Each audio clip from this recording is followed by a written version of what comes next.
for today. Nagluto pa ako ng ng adobong manok. Ito po, ayan. Maaga ko pong luto kasi habang natutulog yung ating baby, ay nagluto na pa ako. Nilagyan ko rin po ng patatas. Hindi, ayaw po nila masyadong black. So yan, medyo brown lang po ang ginawa ko. Ito po yung laundry, di ba? Laundry ba ito? Tab dito sa dahon. So gusto din po nila yan. Tapos yung ating Adidas, yun, sa akin yan. At ito, ayan, pwede na natin siyang ilagay sa maliit na kaserola dahil ito ay ako ng paglulutoan ko ng broccoli. So yan po, lagay natin dito sa maliit na kawali.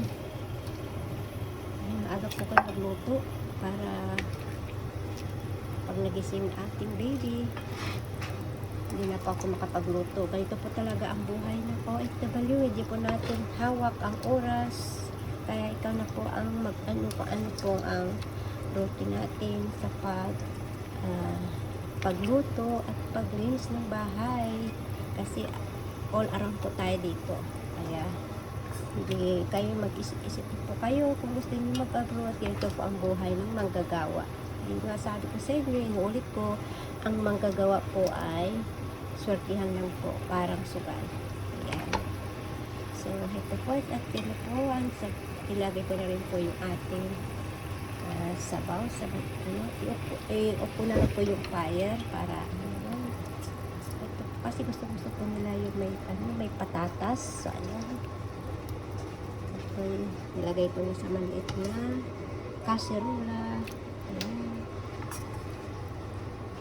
Habang natutulog, parang naririnig ko ng aking baby na nagsasalitang mag-isa.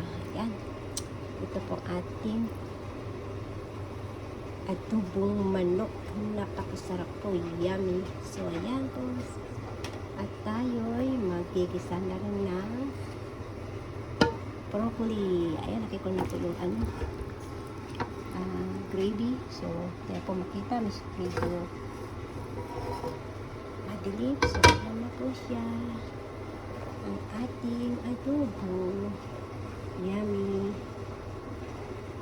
Ayan. Maraming salamat po ulit. At sana po magtulungan po tayo. And God bless you.